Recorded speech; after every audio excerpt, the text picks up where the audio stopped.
2022.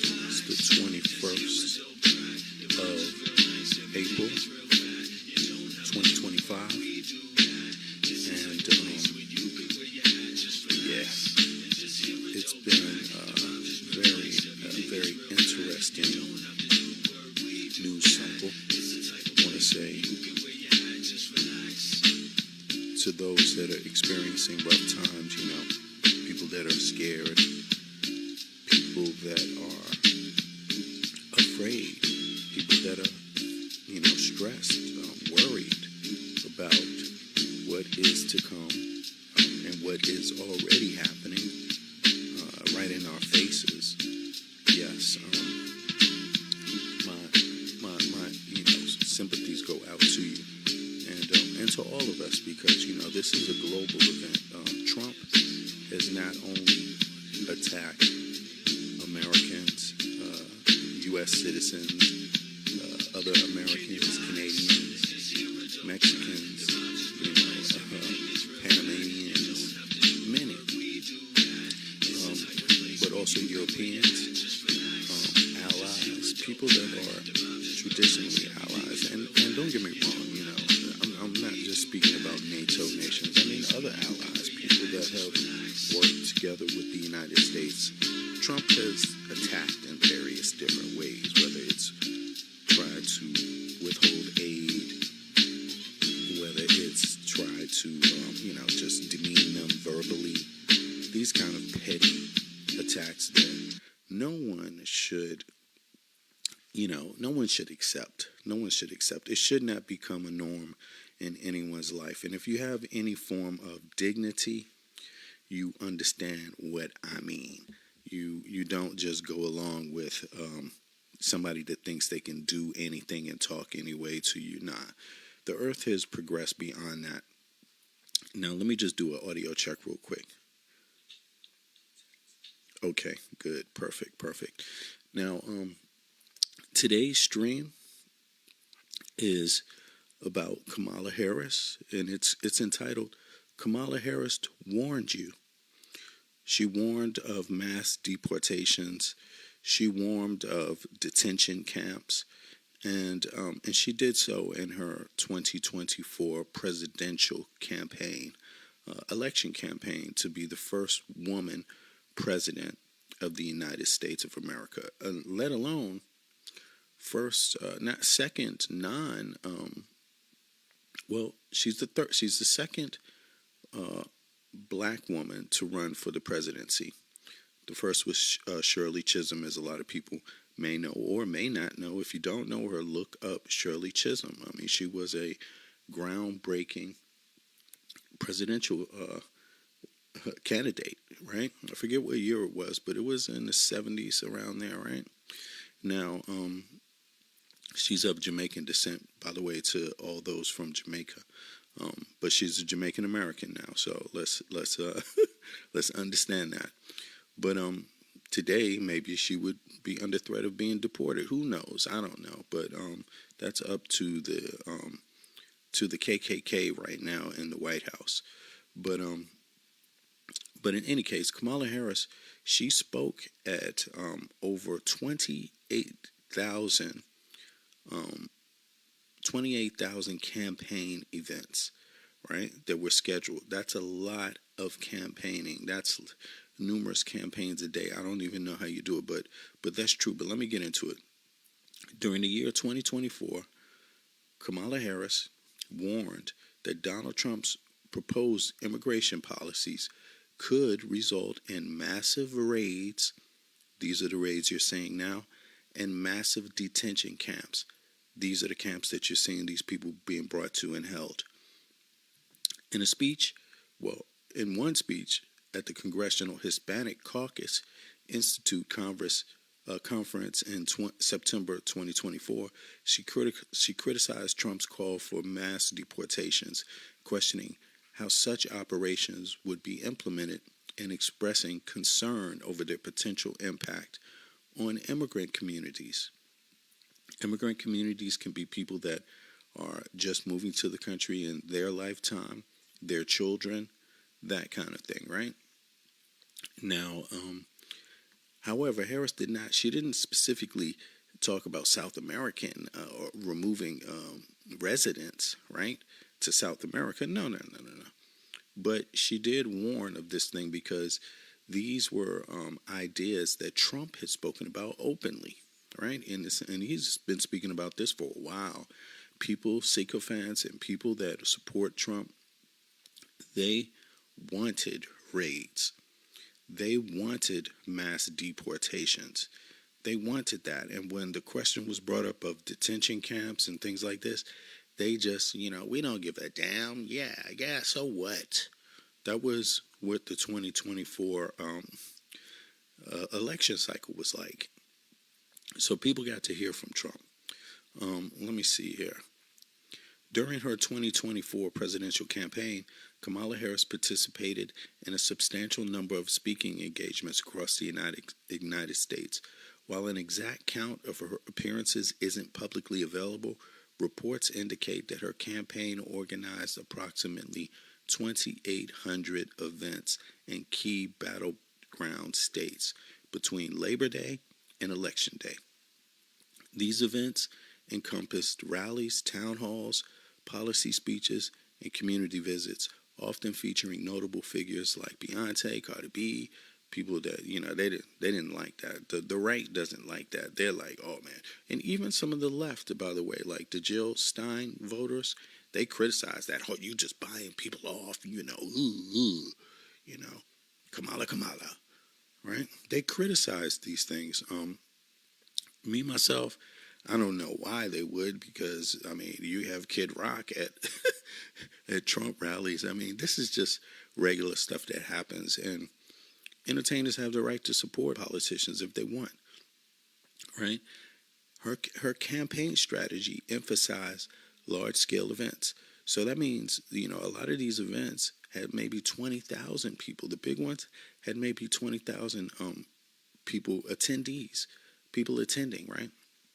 Now, I just wanted to start off with a little background there, just so you understand her message about the mass deportations and the mass detentions definitely got out to every single person concerned about the election and who would be president.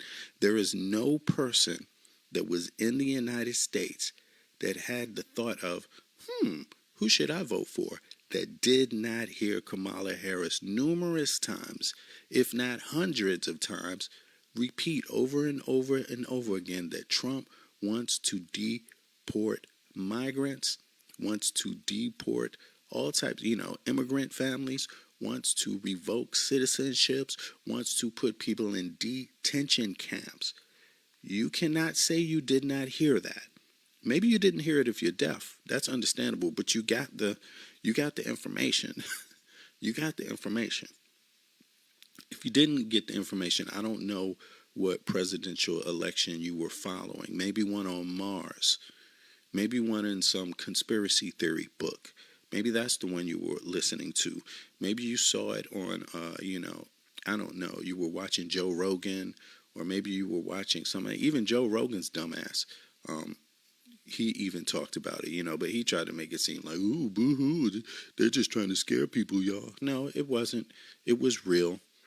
A serving vice president of the United States, the first black female serving vice president of the United States, but first black one. She warned the population, and she did so while being a stateswoman, right? A stateswoman holding office, the office of the vice presidency. She warned people at over 28,000 events throughout only a few months' time. So maybe you missed that few months. I don't know, but she did so. So let's review some of the newspaper newspaper outlets that talked about it. National News Watch. Harris, Trump. Oh, let me see. Can y'all see this? Yeah, of course. Okay, Harris hits Trump's promise of mass deportations as both candidates break from battleground states. Yeah, okay, let's see another one. Okay, this is the centennial. Harris slams Trump's deportation plan, massive raids, detention camps. Okay, let's go to another one. Oh, this is the OB Rag, Ocean Beach, California. I don't know to you folks out there. Did you see this one? Senator Harris speech outside. Okay, outside of a detention center. Even the Otay Mesa Detention Center, San Diego. Look at this. So let's shout out for the children of families. Let's shout out for them. So first of all, I want to thank everyone for coming out and for all the work that everyone has been doing. She gave credit to the people that have been doing work. She was not selfish when talking about these detention camps. She acknowledged that loads of people are fighting against this. If you're one of the people that were fighting against this, she acknowledged you too. In words, directly at these rallies. Everyone who has been doing to give the voice to these families, to these children, and to these issues. This is June 22nd, 2024, right? June 22nd, 2024. I was just in there. I got a tour of that detention facility, and then I sat down and spoke for some time and visited with the mothers who are there, and my heart is broken. This is Kamala Harris talking to Americans in the United States. Residents, primarily citizens, because this is about an election campaign, but also the residents that are listening. People that live in the country that are listening. These mothers have given testimony. And if you will, have given the stories, have shared their stories, their personal stories, that are a story of human rights abuse being committed by the United States government. This was Kamala Harris saying this. So let's go on. The Hill Rag, or The Hill. Conservative newspaper. For all you conservatives out there that, maybe didn't hear this. Kamala Harris, talks on Trump's treatment of migrants is a crime against humanity. Not sure how many people saw that. I can see it right here. I mean, it's here. If you want to Google it, you can find it. It's a fact. It actually really happened. This is the lady they're talking about. Here she is. She was running for the presidency of the United States. Look at this. See? That's the same facility she's at, by the way. Here's another one. Different date, September 19th. Kamala Harris warns of mass deportations if Trump's reelected. She was talking to Jill Stein voters, she was talking to Trump voters, and she was talking to Democratic voters. She was talking to everybody. She was talking to anybody that had an ear, anyone who cared about the topic, anyone who really, really, really, really, really deeply cares about this stuff. These are the people. This is who she was talking to. She wasn't talking to the people that kind of care. Not that Trump voters kind of care, but they care enough to be adamantly for it. But she wasn't talking to the people that just don't really care that much. Here's another one. What publication is this? INKL? What does that stand for? Inclusive? Okay, I think so. That would be Danish inclusive. But what is this? Inco? Okay. Harris warns of massive detention camps under Trump's role. Yes. That's another one. Here's a different one by the roll call. Harris warns of massive detention camps under Trump. Hispanic Americans have been left behind. Look, they're even criticizing her while she's talking about these mass detention camps. This shows you how bonkers some people's brains are. You see what I'm saying? They're criticizing her when she's the one giving the warning. Where was the warning from the other people? Where was the warning? What, they didn't get out enough and do enough speeches? They couldn't get enough support base to get out there and talk and to be relevant to the masses of people in the United States? I don't know, but here's another one. See, these are not all people that support her, but they are giving testimony to the fact that she spoke about this. This was part of her campaign. Kamala Harris once pledged to close immigration dissenter camps on day one as the border record under scrutiny. Look, this is in 2019. You see? Here's another one. Look, Kamala Harris wants, you see? This is Fox, of course, so they flipping it around, trying to act like she didn't do anything. But at the same time she's talking, she's defending. The same time they're criticizing her, she's defending the very people that are being deported right now under Trump. That's what you got to understand. Check this out. Another one. Kamala Harris, Trump's immigration raids are part of a campaign of terror. This is in 2020. You see? They're already saying that Trump had already tried this before. You see? So I don't know who missed the message. This is AP News.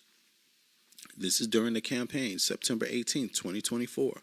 Addressing the congressional, we already said that, Caucus Institute of Hispanics, right? Vice President Kamala Harris slammed Donald Trump's immigration proposal, the one that he was proposing now, that he's doing now, because people voted for him, and then a few other people that say they're on the left voted for Joe Stein, although it would be like voting for, voting for, I don't know, an imaginary figure somewhere that actually ain't doing anything to really do much at all, not in terms of legislation, not in terms of mobilizing the masses, not in terms of getting people out to vote. She took away Kamala Harris's, some of her voters, But in any case, that's just to illustrate that the information was out there. The information was out there for sure. And people cannot say that it was not out there. It was definitely out there. Now, let me just flip back to some other documentation here so we can actually hear her words. Here you go, folks. On behalf of everyone whose story could only be written in the greatest nation on earth, I accept your nomination to be President of the United States of America. Vice President Kamala Harris picked a big night to give a big speech. The whole world was watching, waiting to see who she was, wanting to hear her introduce herself to the country. And she really spent a lot of time going through her personal biography in a way that was very apolitical, and I think a lot of Americans would find quite familiar. Building that middle class will be a defining goal of my presidency. And I'll tell you, this is personal for me. The middle class is where I come from. My mother kept a strict budget. We lived within our means, yet we wanted for little. One of the biggest things that Kamala Harris had to do in this speech, though, was show that she can address head-on some of the biggest question marks about her and the biggest challenges facing the country. And she did that. She talked about immigration, which is something that Donald Trump has continually hammered her about. Now, I just want to go back to one of her statements. She's talked about being from the middle class. In case people don't know what the middle class is, that's people that are working, have jobs, maybe one parent, maybe two parents. They just make average income.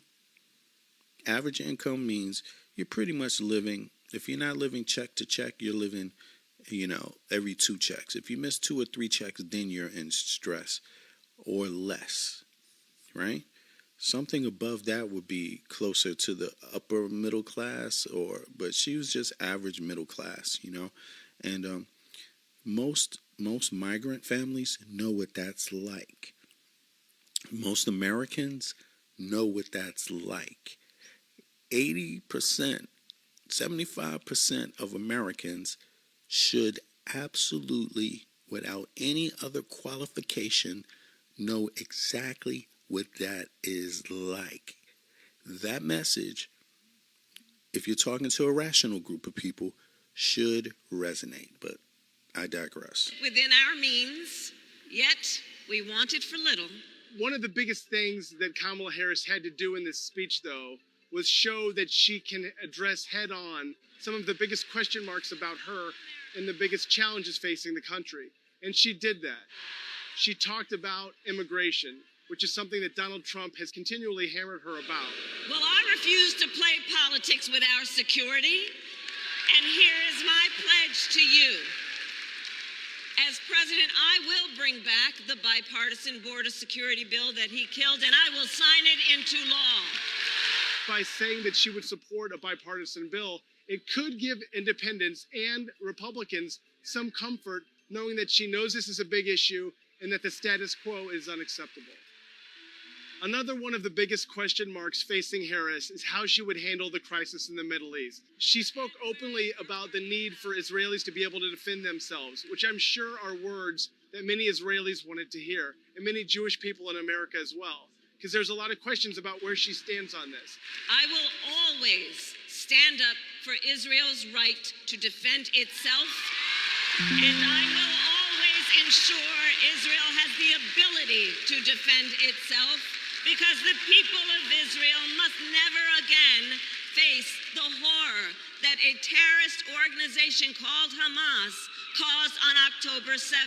At the same time, she talked about the suffering in Gaza and the death of many Palestinians there and the hunger crisis, and she said that things needed to change.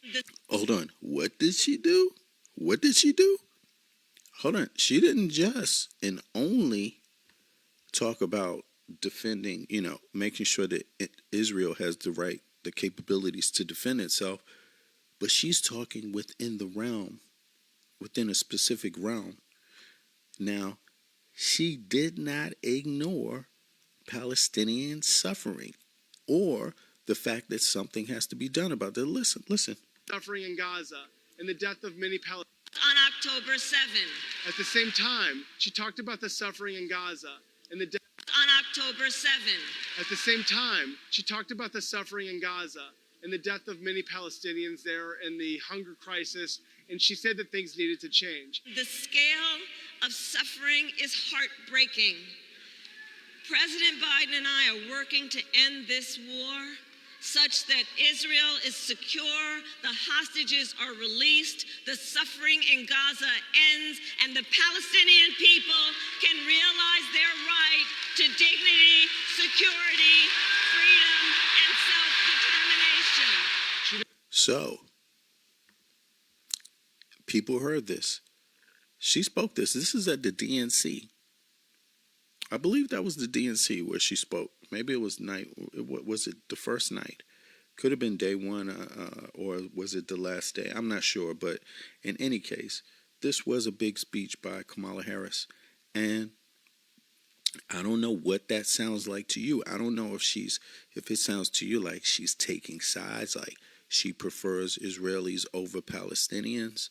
For a lot of people that don't understand, a lot of what goes on in politics, geopolitics, is not only about the specific group of people you're talking about in terms of who they are, Israelis or Palestinians.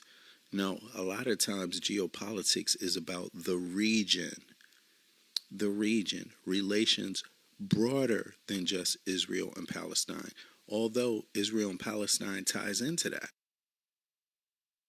As you see, many people might say, what is Egypt doing about Palestinian suffering? People may say, what is Lebanon doing about Palestinian suffering? People may say, what is Saudi Arabia doing about Palestinian suffering?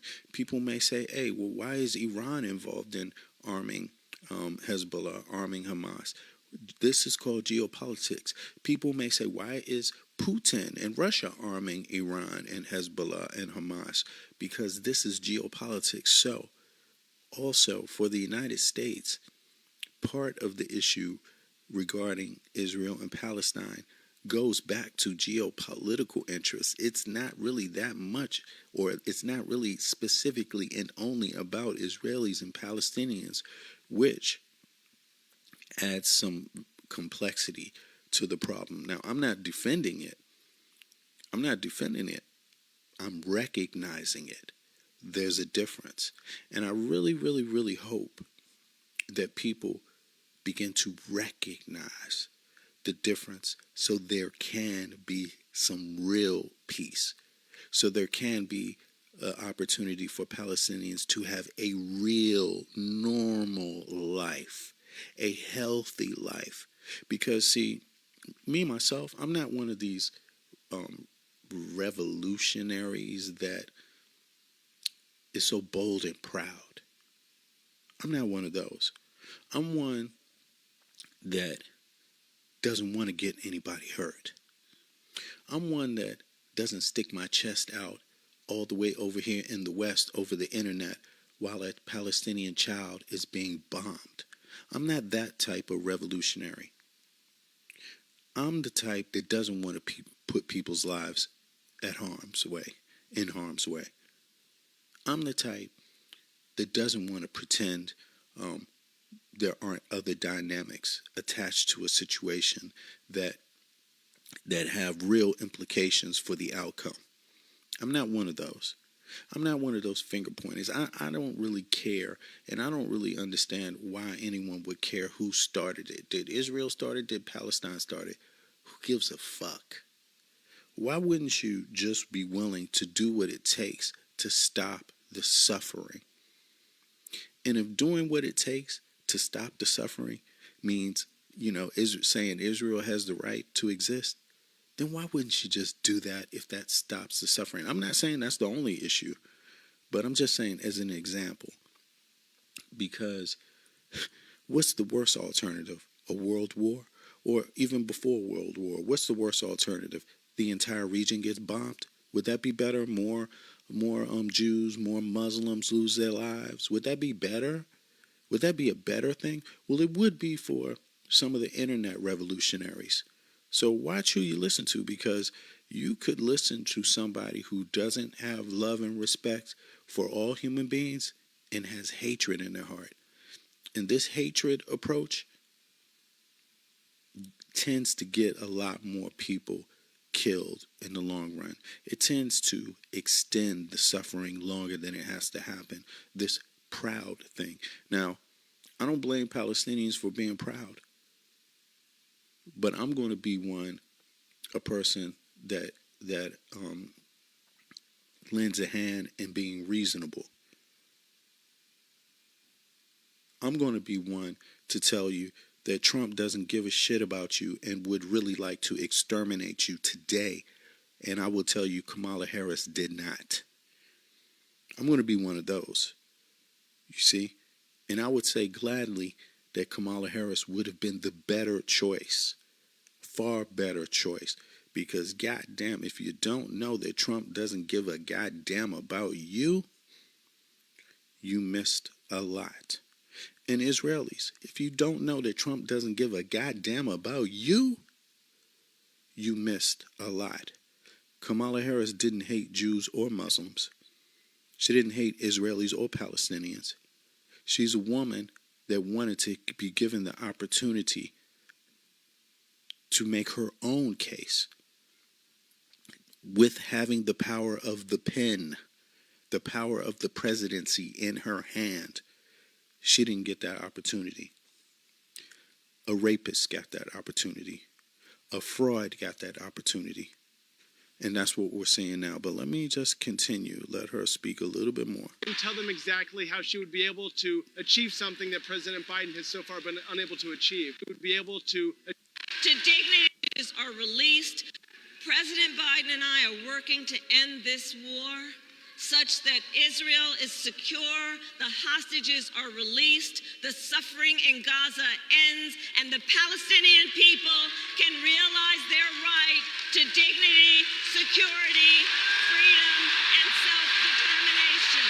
She didn't tell them exactly how she would be able to achieve something that President Biden has so far been unable to achieve. But she did acknowledge the strains, and she did acknowledge the fears of everyone involved in this crisis. And that might be enough for now to get people to give her more time to figure it out.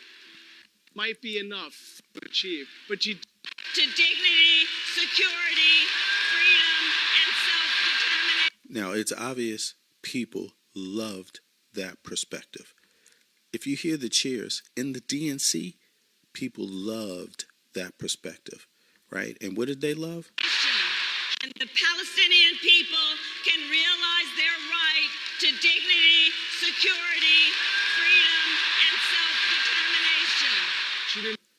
That is what Democrats wanted.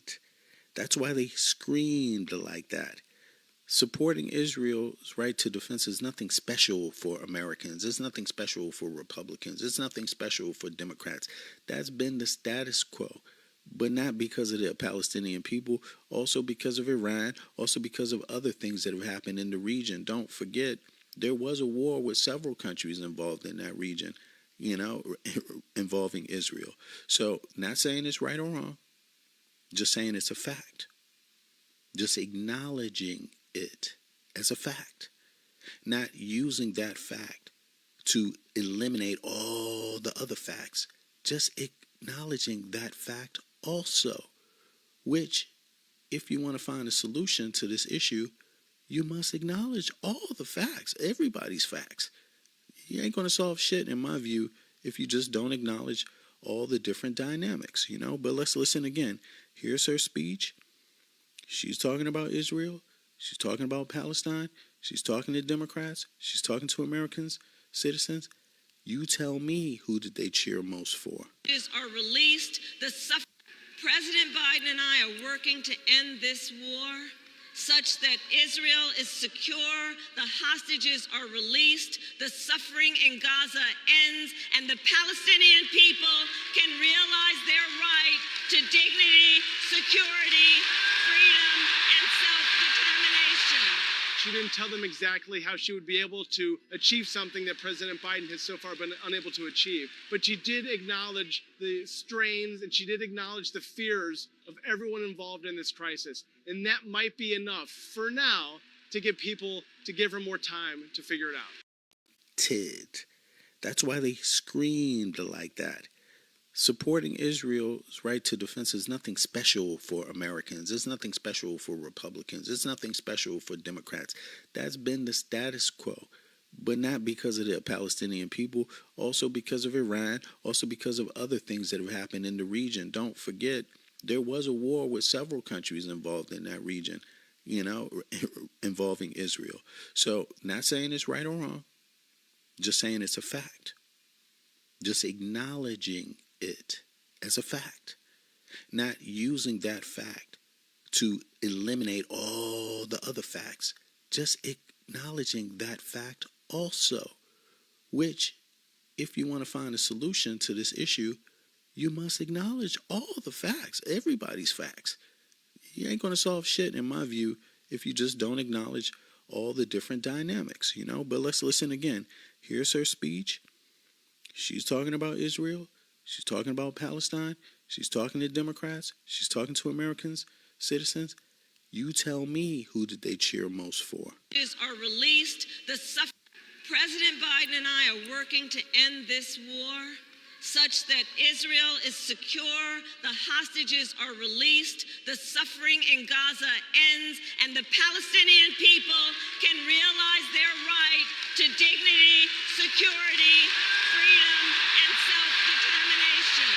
She didn't tell them exactly how she would be able to achieve something that President Biden has so far been unable to achieve. But she did acknowledge the strains, and she did acknowledge the fears of everyone involved in this crisis. And that might be enough for now to get people to give her more time to figure it out. In her speech, we also heard her talk about patriotism and freedom. And she really emphasized that she loves this country, something that Donald Trump has alleged she does not. We love to fight for the ideals we cherish and to uphold the awesome responsibility that comes with the greatest privilege on earth, the privilege and pride of being an American.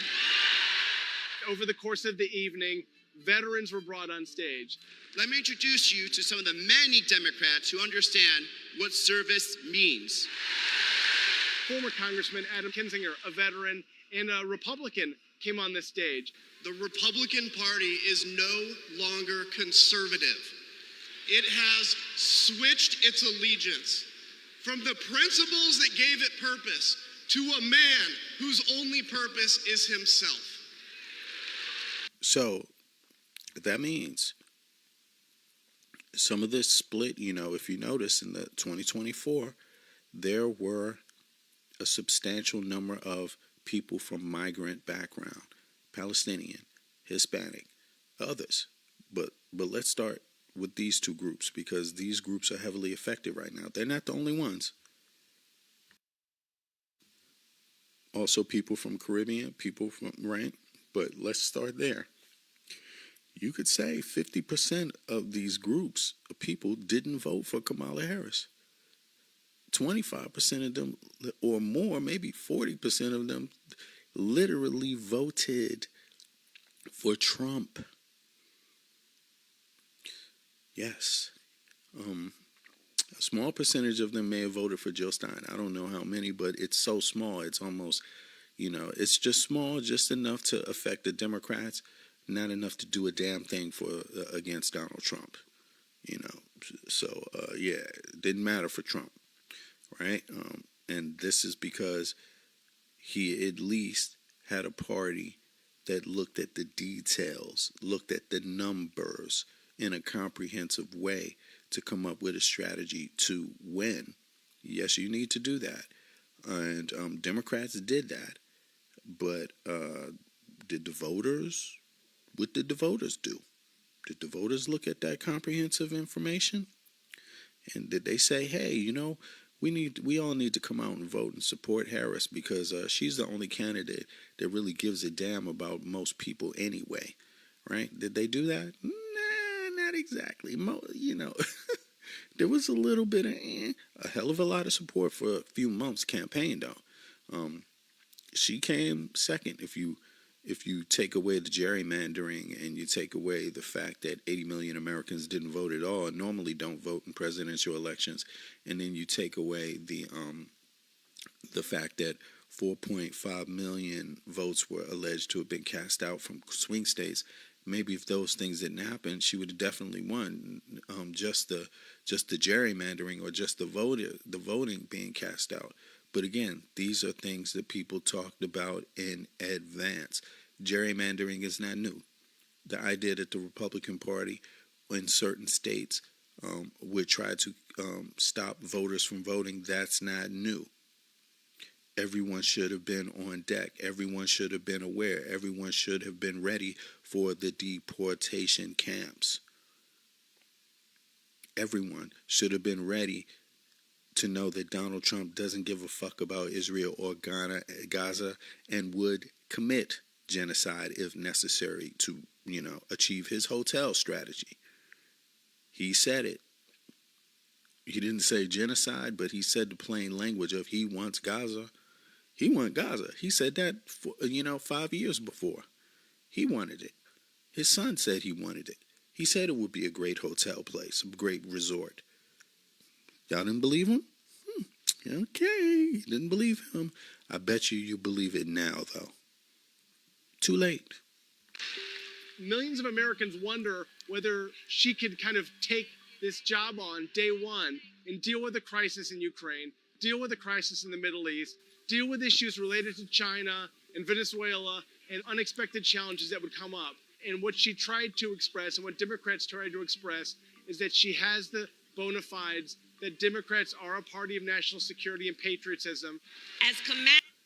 And don't you dare say, I forgot one thing, don't you dare say you never heard Donald Trump talk about tariffs in his election cycle. He talked about tariffs the entire way. And the entire way, people, the economists said over and over and over, tariffs are utterly ridiculous and will wreck the U.S. economy. He said that. That's what was said. You shouldn't be surprised. If you're surprised about what Donald Trump is doing, it's because you likely were not listening, or if you were listening, you weren't paying attention enough. All these things were said before the election happened. Donald Trump admitted what he wanted to do. He wanted to make a hotel resort in Gaza. He wanted to hit everybody with tariffs. Kamala Harris says she wanted to bring the war in Gaza to an end and make it so the Palestinian people can have freedom and a life. She said that. She talked about deportation camps. Yeah, She talked about those things. Raise your hand if you didn't hear any of it. Commander-in-Chief, I will ensure America always has the strongest, most lethal fighting force in the world. And I will fulfill our sacred obligation to care for our troops and their families, and I will always honor and never disparage their service and their sacrifice. The confetti has fallen, the balloons have dropped. She has her vice presidential pick. We're less than 3 weeks till the first debate, and we're less than 3 months till Election Day. It's going to be a full-on sprint. The polls are very close. It's going to come down to the wire. But it looks like the Harris-Walz ticket is ready for this final phase, and Democrats are very jazzed coming out of Chicago. Our opponents in this race are out there every day denigrating America, talking about how terrible everything is. Well, my mother had another lesson she used to teach. Never let anyone tell you who you are. You show them who you are. And how great is America right now, I ask? I mean, you tell me, is it wonderful? Is it fantastic? Is it, the greatness that Trump, I mean, how your pockets doing? How's inflation? How the price of eggs? Just you let me know how it is. I mean, from outside of the U.S., it sounds like people aren't too happy about the prices of stuff. Your pension. If your pension was connected to the stock market, then it's probably, you should probably be scared right about now. You should probably be pissed. I'm not the type that wants to, that would bring my house to a crapshoot. I'm not the type that would bring my pension to a crapshoot. I'm not the type that would bring my security to a crapshoot. I'm just not that type, but maybe you are. You let me know if that works for you. Yes. And so now we're here where Americans kind of showing people who they are. I don't know. Maybe there was gerrymandering. Maybe there was voter suppression. I'm pretty sure there was. So it's likely that the majority of people really did vote for Harris. But in these kind of important, extremely important historical elections, just winning by the majority is not good enough to secure safety. Not good enough. But it wasn't the only time Kamala Harris talked about this. Let's continue. Now to the campaign trail happening tonight. Former President Donald Trump addressing a big rally on Long Island. I'm Vice President Kamala Harris warned of massive deportations if Trump returns to office. Skylar Henry has the latest from the campaign trail. Former President Donald Trump was welcomed by a friendly crowd on Long Island, New York, Wednesday. We are going to win New York. The Empire State usually votes Democrat in the presidential race, but Republicans are trying to hold on to the U.S. House and are pushing to protect lawmakers in vulnerable districts. There was a heavy security presence at the rally. The Secret Service says the former president now has the highest level of protection offered by the agency, the same level as a sitting president. The posture follows Sunday's apparent attempt on Trump's life. A lot of friends and family were spooked, but I'm a diehard. I think he's done good for the country, and I want to be here to support him. In Washington, Vice President Kamala Harris courted the Latino vote, criticizing her opponent's plans to deport every immigrant in the U.S. illegally. But a new poll shows more than half of Americans surveyed support Trump's plan. How's that going to happen? Massive raids? Whoa. Massive detention? Vote. How does this happen? How do half of the people that are going to be affected actually support it? Here to support him. In Washington, Vice President Kamala Harris courted the Latino vote, criticizing her opponent's plans to deport every immigrant in the U.S. illegally. But a new poll shows more than half of Americans surveyed support Trump's plan. How's that going to happen? Massive raids? Massive detention camps? In a blow to the Harris campaign, the Teamsters announced for the first time in 28 years it will not endorse either candidate. It also released a poll Wednesday showing nearly 60% of members support endorsing Trump, compared to 34% for Harris. We interviewed both candidates, and we were seeking commitments from both candidates, and we couldn't get... So what did the Teamsters think now? Teamsters, where y'all at, Teamsters? Raise your hands. Raise your hands. Raise them proud. Raise them like you did before. You had your chest out. It was pumped up. You didn't think your life would be affected, so hey, it's easy to pump your chest out, isn't it? Yes, very much so. Not really necessary to be so diplomatic when you don't think it's going to affect you. Isn't that right, Teamsters? Stick your chest out. Stick it out proud. Big Mouse. Commitments on our core issues, like the PRO Act, like vetoing national right to work, like staying out of labor disputes. But late Wednesday, several Teamster councils in battleground states, including Nevada, Wisconsin, and Michigan, announced they're backing Harris. Skylar Henry, CBS News. Well, there you go. Oh, thank you so very much. It continues. Look, it continues.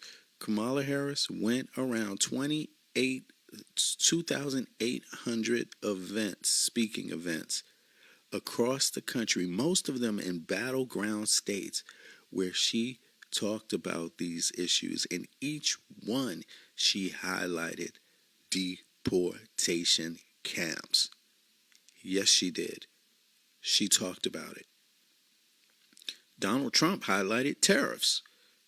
So y'all heard him talk about tariffs. You Trump supporters and you Jill Stein voters, you heard Kamala Harris talk about deportation camps. And what did you say? You Jill Stein voters said, the Republicans are just like the Democrats. The Democrats are just like the Republicans. Ain't no difference, y'all. Is there a difference now? Where's the difference? Do you see a difference? Now, some of you rabbit hole Jill Stein voters are probably still stuck in your sick mindset where you just have to make this experience that Americans are feeling right now the same as the Republicans. I know. Have you ever seen it be like this under the Republicans or Democrats? You said they're the same. Well, you got a Republican House, you got a Republican Senate, you got a Republican president, and you got a Republican Supreme Court. Are Democrats and Republicans the same?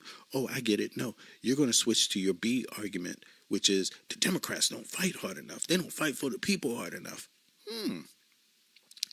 We get it now. That's your exit route. That's your hatch. That's your escape hatch. Your cowardly escape hatch. Because you're cowards. You need an escape hatch. You couldn't put your foot down on what you said in the beginning, and now you have to change your messaging. Right, I get it.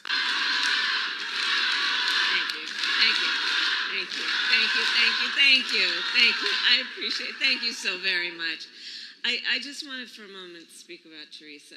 We had some time together backstage, and I think that in moments of crisis, such as the fentanyl crisis,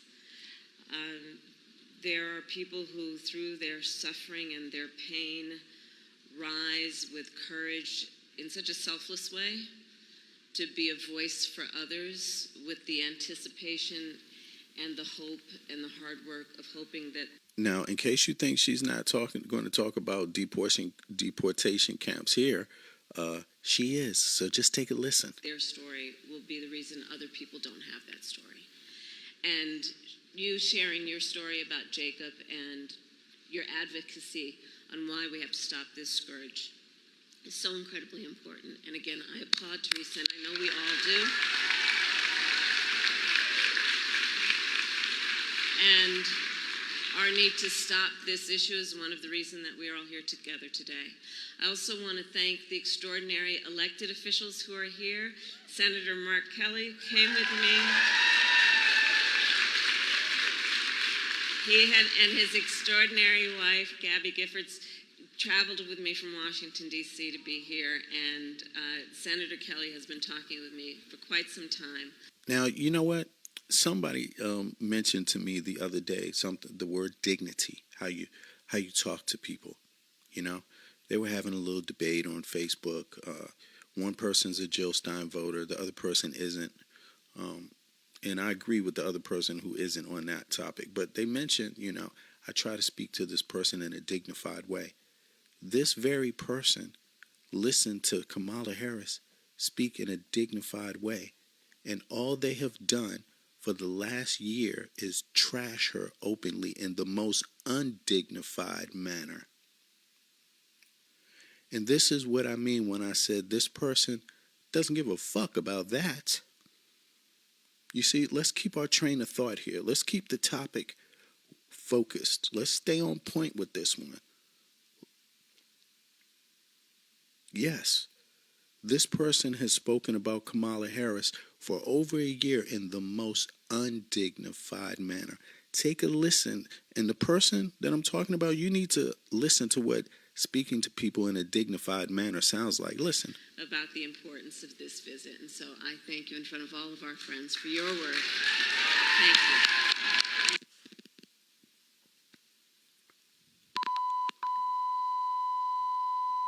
Oops, 2 seconds.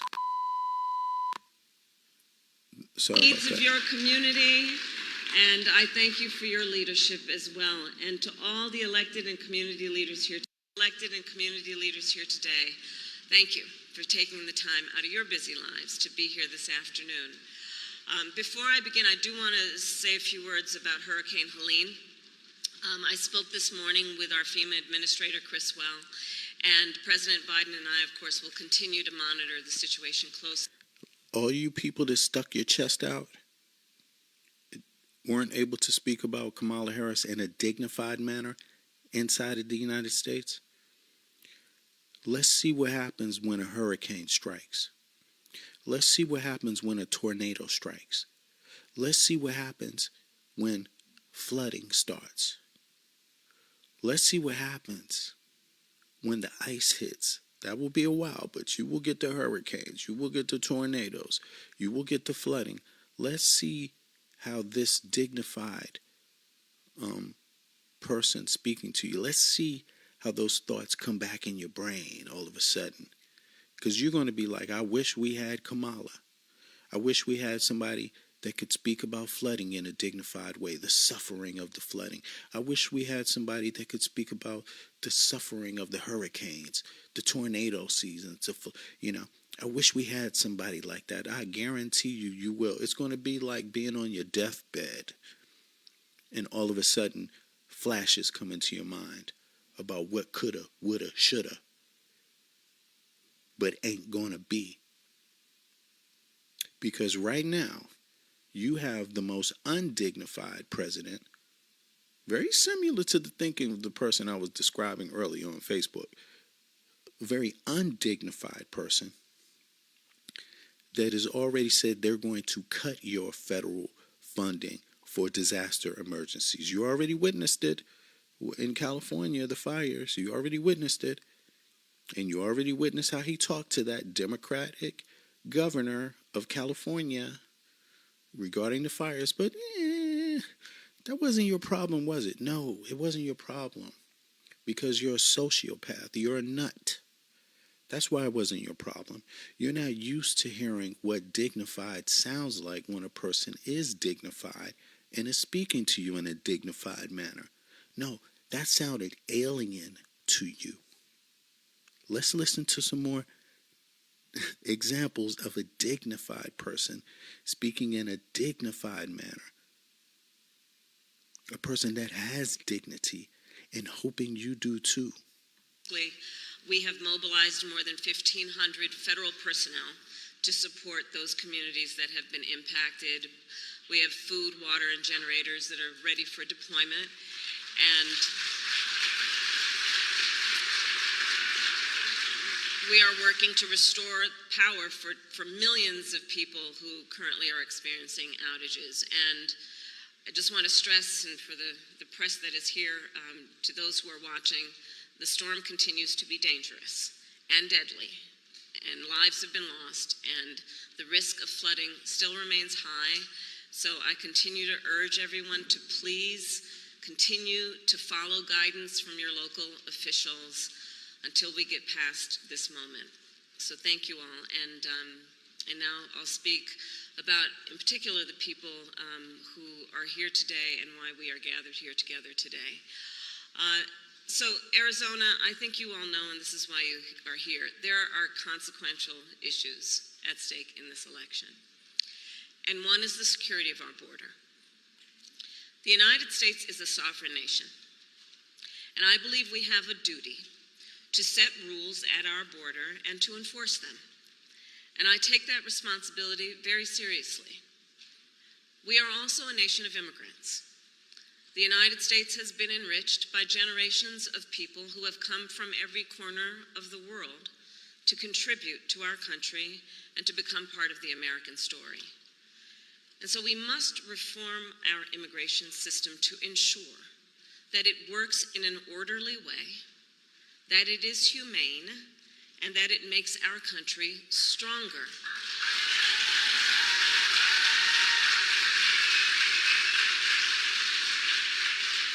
So I've just come from visiting the border and the port of entry in Douglas. I spoke with dedicated agents from Border Patrol and Customs officers who every day see the overflow of commercial traffic through the port. These men and women who work there and at other places along our southern border help keep our nation secure. And they need more resources to do their jobs, which is why we have and are in the process of investing $500 million to modernize and expand the port of entry here in Douglas.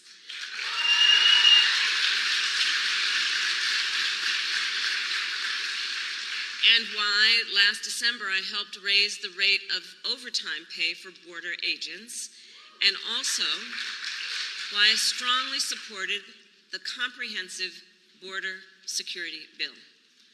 Written last year, as you know, by a bipartisan group of senators, including one of the most conservative members of the United States Congress. That bill would have hired 1,500 more border agents and officers. It would have paid for 100 inspection machines to detect fentanyl that is killing tens of thousands of Americans every year. It would have allowed us to more quickly and effectively remove those who come here illegally, and it would have increased the number of immigration judges and asylum officers. It was the strongest border security bill we have seen in decades. It was endorsed by the Border Patrol Union, and it should be in effect today, producing results in real time right now for our country.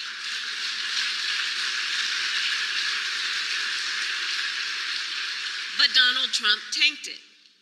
He picked up the phone and called some friends in Congress and said, stop the bill. Because you see, he prefers to run on a problem instead of fixing a problem. And the American people deserve a president who cares more about border security than playing political games and their personal political future.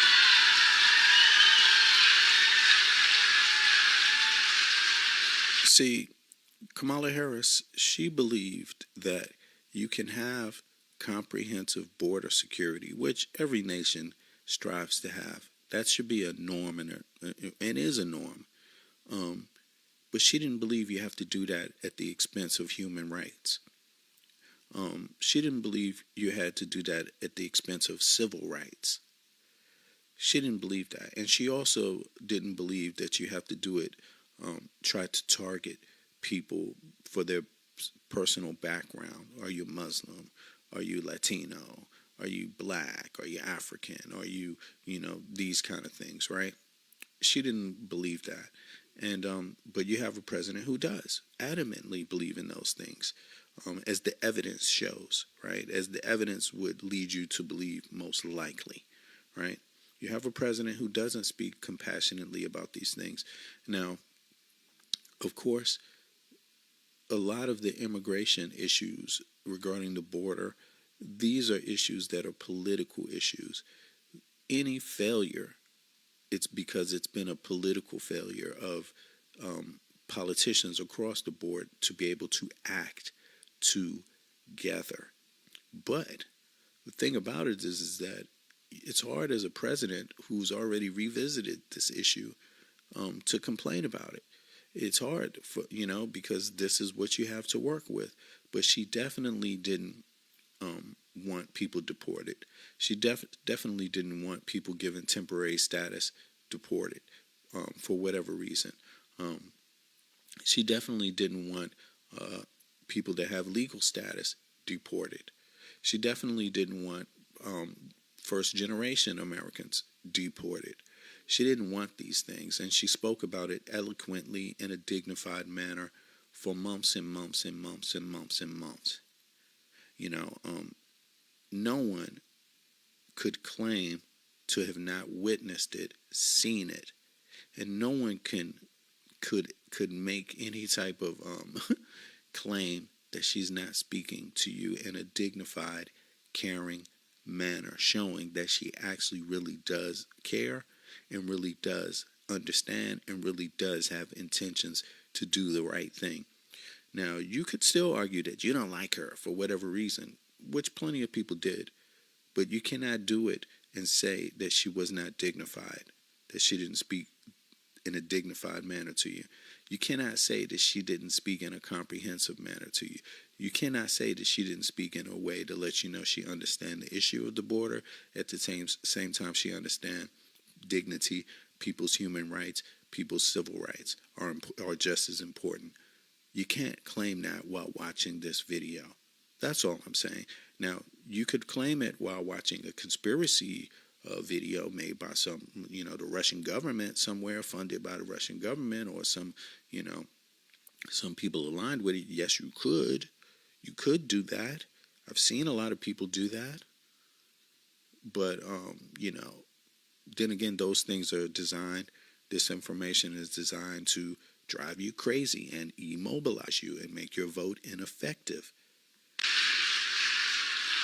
And so even though Donald Trump tried to sabotage the border security bill, it is my pledge to you that as President of the United States, I will bring it back up and proudly sign it into law.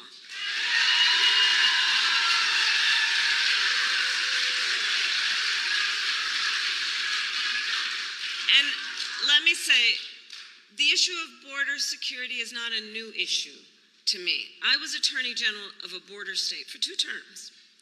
I saw the violence and chaos that transnational criminal organizations cause, and the heartbreak and loss from the spread of their illicit drugs. I walked through tunnels that traffickers used to smuggle contraband into the United States. I've seen tunnels with walls as smooth as the walls of your living room, complete with lighting and air conditioning, making very clear that it is about an enterprise that is making a whole lot of money in the trafficking of guns, drugs, and human beings. And my knowledge on how they work comes from the fact that I have prosecuted transnational criminal organizations who traffic in guns, drugs, and human beings. My team and I broke up a heroin trafficking ring in the Bay Area with ties to Mexican cartels. We took down a gang working with the Sinaloa cartel to traffic methamphetamine into the United States. We seized millions of dollars worth of cocaine from the Guadalajara cartel and broke up a drug trafficking operation including pill mills and so-called recovery centers that were pushing opioids with deadly results. As Attorney General of California, it was 10 years ago that I brought a bipartisan group of American attorneys general and led that group to travel to Mexico City to meet with Mexican attorneys general to address this issue, and in particular to increase intelligence sharing on gang activity. all of which allowed us to prosecute more human traffickers.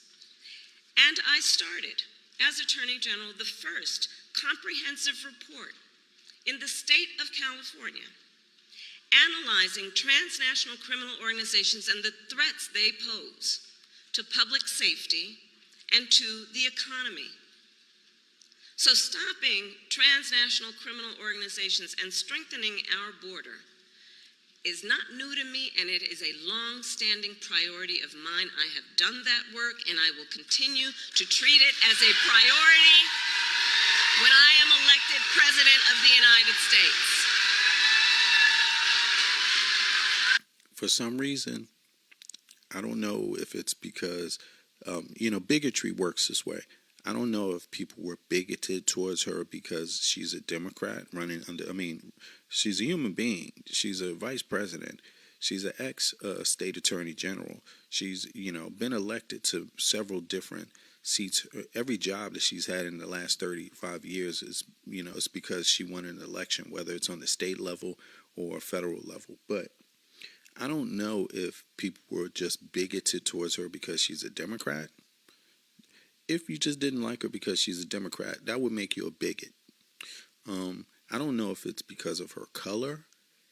If you just didn't like her color and that's why you didn't vote for her, then you're a bigot. I don't know if it's because she's a woman.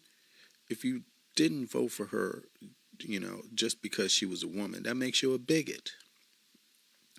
I don't know what it is. It could be all of those things for some, and it could be one of those things for others. Whatever the reason is, what would make you vote for a racist? It would have to be because you're a bigot. What would make you vote for a rapist? Is it because you don't give a damn about rape? What would make you vote for a racist rapist? Could Kamala Harris do that? Or are you a bigot? You tell me. And what would make you vote for Jill Stein when she don't got a rat's chance at becoming any elected official, let alone on the federal level? You know what I'm saying? I know what could make you do that. Disinformation websites could make you do it. Believe in the hype could make you do it. Because this person obviously has way more experience than Jill Stein would ever have. Ever being an elected official. Ever. You see what I'm saying? Just period. Period. I'm not saying Jill Stein don't have some other kind of experience. But once you decide to be an elected official, yeah, that's a different situation. Okay? That comes with, like every other situation, pros and cons that you have to work with. And if you're not good at being effective within that certain arena, then why the fuck are you trying to be it? Be something else. Be something else. Look at what happened when Trump got into that arena. Total disaster.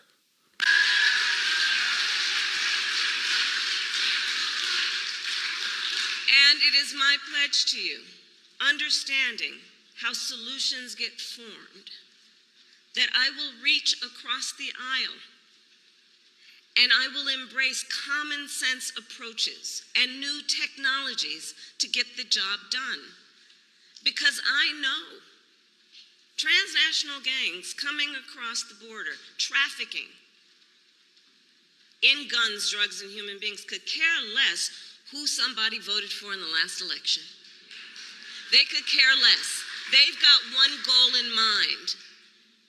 And it is therefore critically important that anybody who calls themselves a leader would work with other leaders for common sense solutions, understanding the pain and the suffering that Americans are experiencing. Jill Stein voters, I want you to hear this. She said common sense. Use some common sense when you think about solutions. Use some common sense the next time, because you didn't this time. And you Trump supporters, you definitely didn't use anything. close to common sense at all. If that is your common sense, you deserve disaster to strike you, because I don't know what was good about that sense. You know, electing a rapist and a fraud and a bigot. That's what you call. Would you expect to get something more out of life by doing that? No. What you get out of life is more fraud, more rape, and more bigotry. That's what you get out of Trump. If we don't work together to fix these problems. And look, transnational gangs, one of the things I know about them, they are always innovating. So to disrupt them, we must do the same. And that means, again, working together in real time, grounded on finding common sense approaches, not just about some rhetoric at a rally, but actually doing the work of fixing a problem.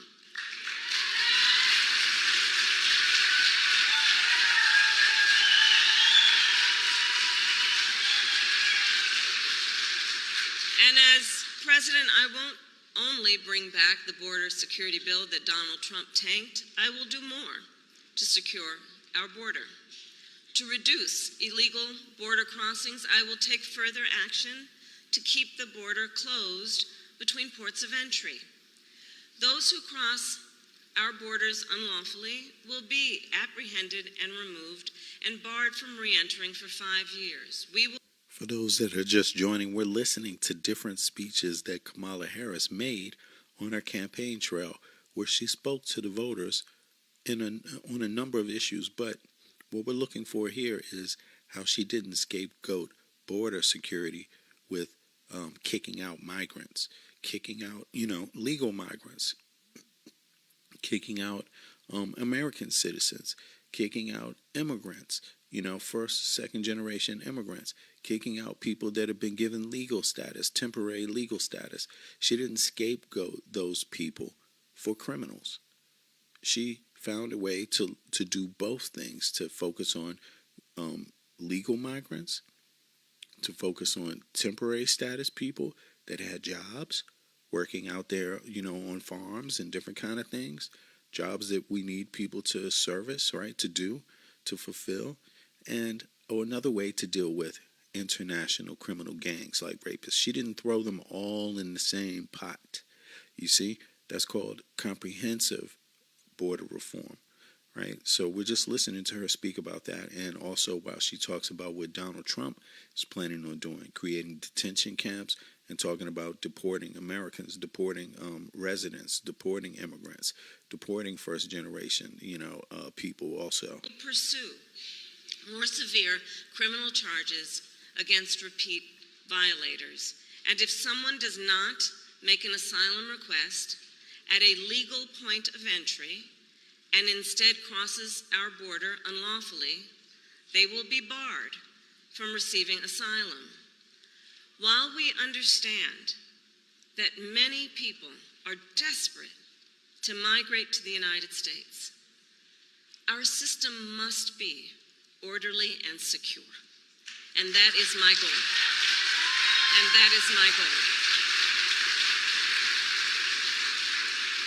Securing our border also means addressing the flow of fentanyl into our communities. Fentanyl is a scourge on our country. The nature of it as a drug is such that it is highly addictive and it is highly lethal. So much so that using it one time only can be fatal. I have met far too many families, parents, loved ones who have lost a family member, a child, to fentanyl. And their grief is heartbreaking. And the devastation caused by fentanyl is being felt from rural communities to big cities. It's impacting communities across our country, regardless of where they are geographically, politically, or any other demographic you choose to talk about. It's a scourge in our country, and we have to take it seriously. And as president, I will make it a top priority to disrupt the flow of fentanyl coming into the United States.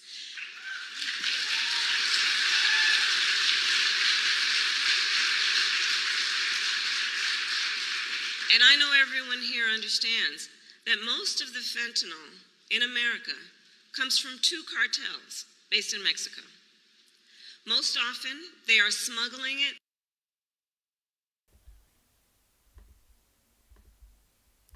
Do me a favor, y'all. Like the video, please. Thank you so much.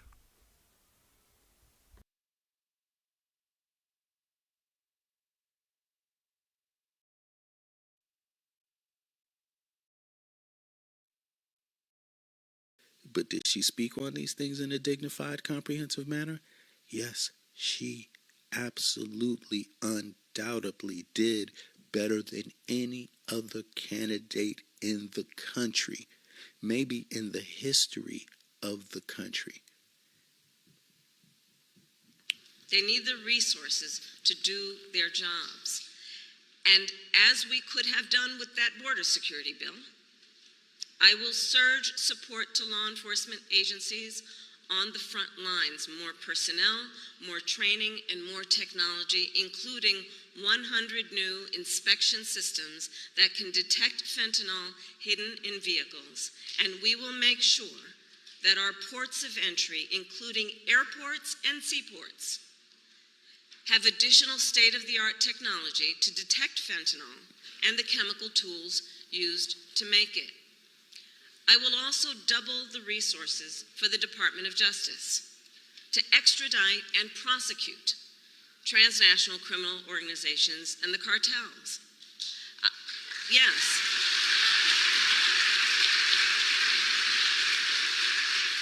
I will ensure. Donald Trump just cut it. Donald Trump just cut he's trying to cut the funding.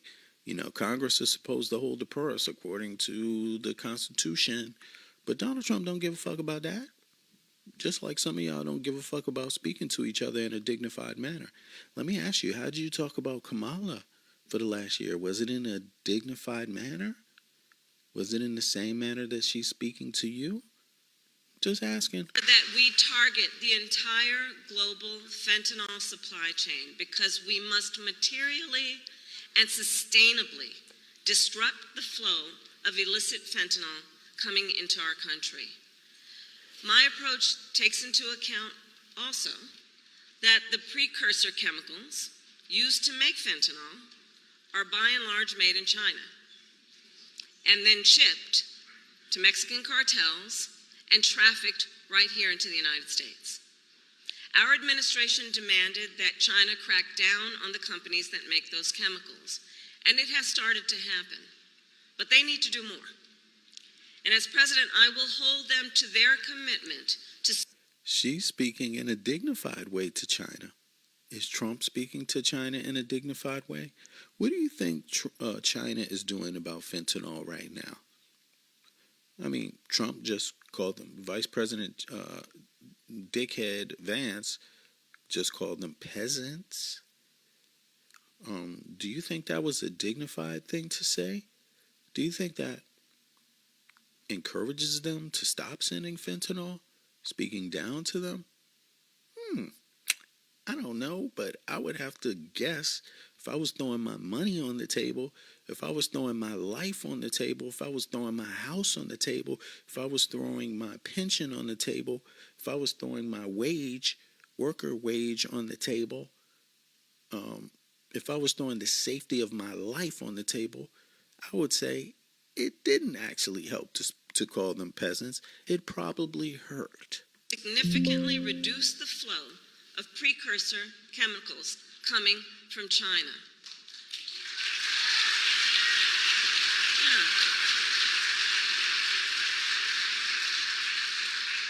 And all of this to say, we must tackle this issue from every angle, because our highest charge must be to protect the lives of our people. It must be to understand the pain and to have the courage to know that solutions are at hand if we focus on fixing a problem instead of running on a problem.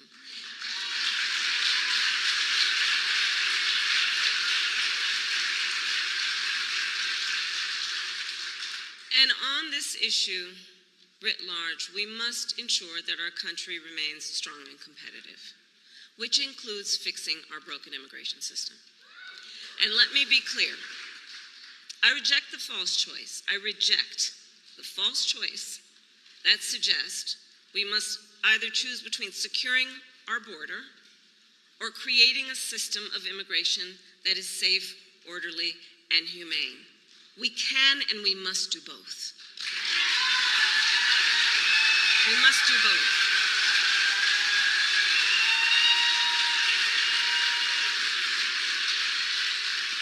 And we need clear legal pathways for people seeking to come into our country. And we must make our current system work better. For example, it can take years for asylum claims to be decided. Well, this is a problem we can solve, including by hiring more asylum officers and expanding processing centers in people's home countries. And as president, I will work with Congress to create, at long last, a pathway to citizenship for hardworking immigrants who have been here for years. For years. And deserve. Jill Stein voters, where are you? Raise your hand. Raise your hand. Did you hear her say that? Did you hear her say that in a dignified manner? In a caring manner? How did you speak about her, Jill Stein voters? Did you speak about her in a dignified manner? I mean, what about the last year? If you're into speaking to people in a dignified manner, people that care about these issues, people that care about this kind of stuff, what do you think? I mean, I don't think you Jill Stein voters spoke about her in a dignified manner. I mean, I don't think you even spoke to her. I mean, you definitely didn't, but I don't think you spoke to her how she spoke to you, which was in a dignified manner. See, she treated What about you the last year? better than If you you're could into speaking to conceive people in a dignified of treating manner. another person. Like, straight up. She wasn't reactionary. She didn't point the finger at anybody. She didn't have to do all of that to acknowledge a problem exists. But let's listen. There's more Kamala speeches now. We're listening today to Kamala Harris, what could have been a woman who was running for the presidency of the United States. She was the vice president. She had 35 years of elected official on the state level and federal level experience. And she is speaking in a dignified manner to a wide constituency. Way wider, so wide because the Democratic camp is very wide. But if you're a single issue voter, you may not have had enough patience to hear her speak to your concerns. You may not have had that. Now, I don't know how you missed the thing about, her warning people about deportation camps. I don't know how you did that. I don't know how you missed her speaking about Gaza and the suffering of the people. I don't know how you did that in a dignified manner. I don't know how you did that, how you missed that. But that's why we're covering this, because with this opportunity, with you missing that, here's an opportunity for us to review it in a comprehensive, dignified manner. To have a system that works.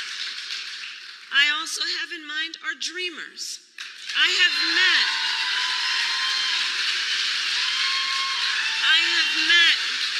with so many of our dreamers throughout my career. They who have grown up in the United States, were educated here, pay taxes here, serve in our military, and contribute to our communities every day. They are American in every way. But still, they do not have an earned pathway to citizenship. And this problem has gone unsolved at this point now for decades. The same goes for farm workers, who ensure that we have food on our tables and who sustain our agricultural industry. And they too have been in legal limbo for years because politicians have refused to come together to fix our broken immigration system. Well, as president, I will put politics aside to fix our immigration system and find solutions to problems which have persisted for far too long. For far too long, we have all known this is not working as it can and as it should. And so, as I said at the beginning, these issues are highly consequential for our nation. And the contrast in this election is clear. It is a choice between common sense solutions and the same old political games. In the 4 years that Donald Trump was president, he did nothing to fix our broken immigration system. He did not solve the shortage of immigration judges. He did not solve the shortage of border agents. He did not create lawful pathways into our nation. He did nothing to address an outdated asylum system and did not work with other governments in our hemisphere to deal with what clearly is also a regional challenge. As overdoses went up during his presidency, he fought to slash funding for the fight against fentanyl. And what did he do instead? Well, let's talk about that. He separated families.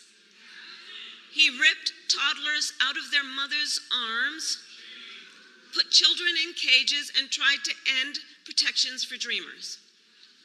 He made the challenges at the border worse. And he is still fanning the flames of fear and division. And let me be clear, that is not the work of a leader. That is not the work of a leader. And that is, in fact, I think we all believe, an abdication of leadership.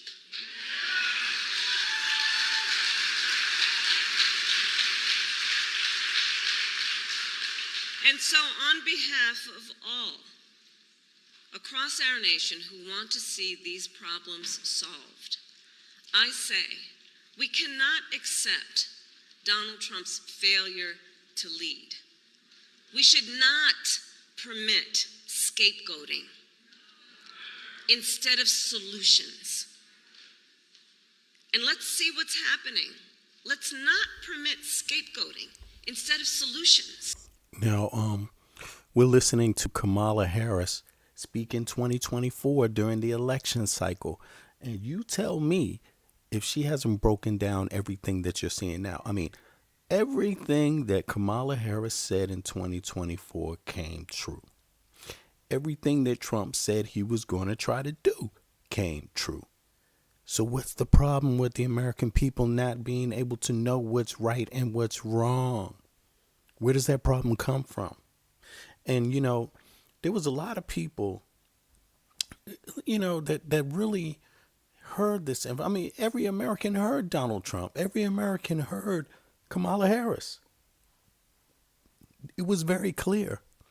You heard one person speak to you in a dignified manner about a wide array of issues that affect a wide range of people, all American citizens, all American residents. Reality. You heard Kamala Harris talk about reality in a dignified manner. And then you heard Donald Trump speak like a bigot in an undignified manner. No responsibility, no level of respect for anyone. You heard that. And yet a lot of people went out there and voted for the person who spoke to them in an undignified manner.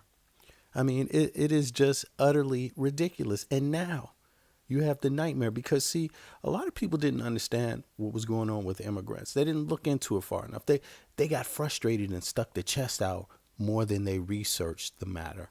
And that happened across the board. I mean, you're dealing with legal migrants. You're dealing with people that have protective status. But why do you have this protective status? Why do you have certain amounts of legal migration coming across the border? Because you don't want to pay more for your food. That is why. Because you don't have enough people to fill the jobs for the salaries that are getting paid. But who talked about getting you a better wage? Kamala Harris. And that wasn't good enough. That wasn't good enough. You see? And now you're going to pay more money. Yeah, you are. Then you heard Donald Trump talk about tariffs. You knew he was going to bring tariffs. A lot of you stuck your chest out and was like, yeah, bring the tariffs against them Canadians. Bring the tariffs against them. We don't need anybody. You stuck your chest out there and said, you don't need anybody. Bring on the tariffs. And then you even heard the economists, the experts say the tariffs are going to wreak havoc on the American population. And what did half of y'all do? What did the majority do of voters? Stuck your chest out and said, bring it on. Because you were too stupid to know that that's going to affect your pension. If the stock market goes down, so does your pension. So does the value of everything, and the value of the cost of goods is going to skyrocket. It didn't even hit you yet, the price. Hasn't even hit you yet. They just started doing a little bit just to get you ready for what the prices are going to be like. So we're reviewing that. So everybody understands you just didn't recognize a person speaking to you in a dignified manner. That has to be what it is. Kamala Harris spoke to all Americans in a dignified, respectable, comprehensive manner that shows she understands all of you. And what did half of America do, or the majority? Reject it and voted for a goddamn rapist fraud who doesn't like Jews, doesn't like Muslims, and doesn't like poor white people. I mean, can you believe it? I mean, but if he could rape women, white women, why would you think he'd give a damn about your white ass anyway? I mean, come on. It doesn't make sense. But this is what people voted for. A lot of it was people falling for disinformation, people not taking the time to think about the nation that they live in and how things actually really work. They took out their frustrations on the wrong people, on the wrong person. And they rewarded the person that wants to hurt them. And that's what you got right now in Donald Trump. What's up, Bev? What's up, Andrea? And to anybody else listening, welcome aboard. Click the like button, share. We're going to hear some old Kamala Harris warn people about the massive raids and the deportation camps and a bunch of other stuff. Let's go. Or rhetoric instead of results. As your president, I will protect our nation's sovereignty, secure our border, and work to fix our broken system of immigration. And I will partner with Democrats, Republicans, and independents to do it.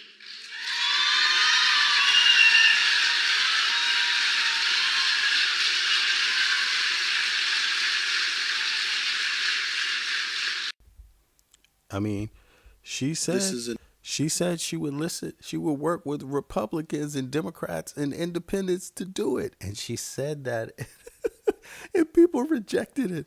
Another example of Kamala being bipartisan on a topic, but in a comprehensive way, not in a superficial way. If you listen, there's no party that could argue that there needed to be comprehensive immigration reform. But the problem with the Republicans is that they didn't want it to be humane. That's all it is. Very simple. They didn't want it to acknowledge a host of other issues that come with immigration reform, that come with immigration, like jobs that service all Americans. Farming, for one. The impact on farming. So how do we separate criminals from people that just want to come for real reasons, for positive reasons, like an opportunity to work, make their life better, and contribute to making everyone else's life better? What about that? And that's what she was dealing with. But let's go on now, so we can see her speak factually about, on her campaign trail, about the deportation camps. She did it her whole election cycle. For some reason, a lot of people missed it, and she spoke more eloquently on the topic than any other elected official at that time running for office, or any other person running for office for that matter. Just period, elected official or not, because we know Jill Stein, I don't know what she is, but she definitely is not really out there. But she got some votes that took away votes from Kamala, so it's worth mentioning her for that reason. But just take a listen. Let's hear some more from Kamala Harris.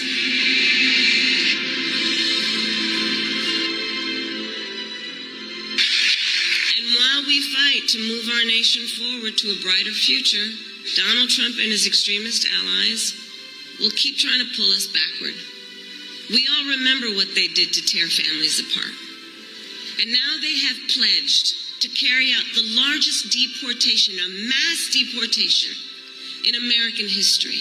Now, there are people that said Kamala Harris had blood on her hands while she's speaking about a wide host of issues. While she spoke about Gaza in a caring, dignified manner. There was people saying she had blood on her hands and didn't want to vote for her. And I'm just saying, is that fair? Do you like the result of that?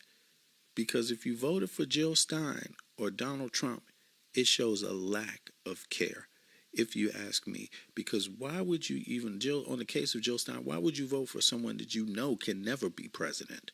That you know doesn't actually do a damn thing locally about or doesn't, as a party, doesn't really do a damn thing to move the issues nationally at all. Why would you vote for that person to become president? Especially if you know it takes votes away from Kamala Harris, and you know that would therefore give Donald Trump a greater chance at achieving his goal, which would be mass extermination of everybody who ain't like him. You see what I mean? American citizens and all. Why would you give that chance for that to happen? But in any case, she spoke on these things. Let's listen. There are people who, through their suffering and their pain. Before I begin, I do want to say a few words about Hurricane Helene. I spoke this morning with our FEMA administrator, Chris Well. Do you care about the hurricanes that are going to come? That's not so long distance away. Do you care about the tornadoes that are going to come? It's not so far away. This is what we got now. And President Biden and I, of course, will continue to monitor the situation closely. We have mobilized more. Trump doesn't give a damn. He withheld funding from California with the fires. He's most likely going to do the same thing. He's already been doing it regarding sewage waste in southern states. He's basically going to let people hang when these disasters strike again this year. In a couple months from now, people are going to be sitting there wondering why the hell would someone want to kill American citizens like that. But again, it's how people vote. Than 1,500 federal personnel to support those communities that have been impacted. We have food, water, and generators that are ready for deployment. And we are working to restore power for millions of people who currently are experiencing outages. And I just want to stress, and for the press that is here, to those who are watching, the storm continues to be dangerous and deadly, and lives have been lost, and the risk of flooding still remains high. So I continue to urge everyone to please. Okay, I'm going to play devil's advocate here and say, we don't give a damn about your help. We don't need your help in a disaster, Kamala. We don't respect your help. We don't want your help, okay? We got flooding. We got hurricane. We don't want your damn help. We got electrical outages, because the country's infrastructure is just so poor that anytime it rains, the electricity is going out. When the wind blows, the lines are going to fall down just because nobody spent the money to put the lines underground. The Congress, the Senate for years, and then you got Trump trying to stop it. But these people are like, we don't give a damn about you, Kamala. Well, guess what? You're going to give a damn about her now.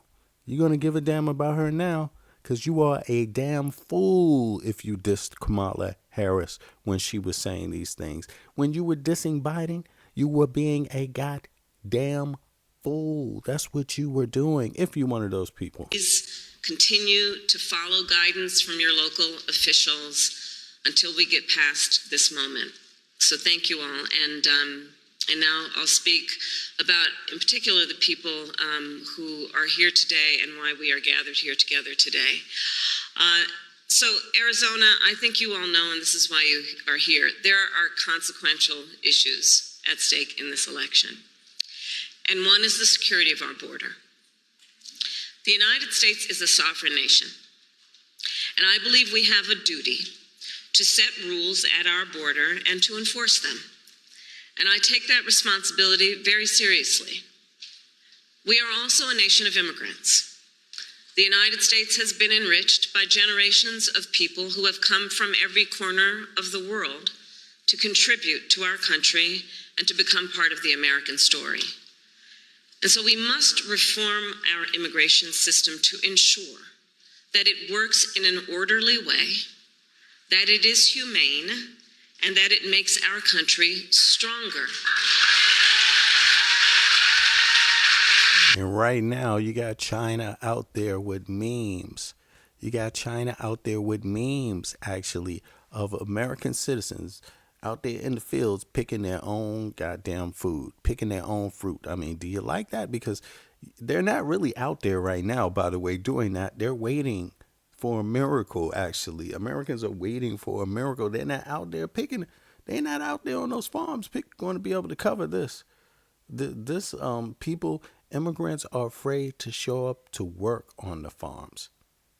Okay? They're afraid to show up to work. And I'm not talking about the soybean farms. I'm talking about the farms where all the other vegetables, all the other fruits are grown in the United States. California got knocked out. You see what I mean? ICE is around hunting, looking for these people. These people are afraid. And who's going to pay the price? Who's going to pay the price? All Americans, even the ones that didn't vote for Kamala Harris, they're going to pay that price. And these Republican states are going to pay more of a price. Yes, because your minimum wage is nothing. Your minimum wage is like between $7 and $10 in the red states an hour. The Democratic states, the blue states, the minimum wage is between $10 and $20 an hour. You see, I mean, it's just, it's going to cost more money. It's just, anyway, let me just let this play. Let me let this play some more, y'all. Sorry. All right, so I think we heard enough here, folks. I'm going to be out for the moment. I got a few things to take care of. We were just covering Kamala Harris's campaign, and that was in 2024. This is now, that was then. We were just watching her speak eloquently on these issues and on these topics. We, of course, we heard others. Well, let me play one more. I'm sorry. Carlos Garcia, I come from Yuma, Arizona, on the border. And as you know, your opponent and rival Donald Trump accuses you of allowing uncontrolled border, uncontrolled immigration. Allowing the border to be out of control, as well as undocumented immigration. Soy testigo de agentes federales. I've witnessed of federal agents, as you mentioned, tired working long hours, the border closed because of the waves of immigrants that are coming, and fear in the neighborhoods because people are passing through in early hours of the day. Fear in my community, as well as the borders are closed for us living across the border on each side. What will you do if you are president that is different than what the presidency of Joe Biden has done in order to fix this problem at the border? Correct.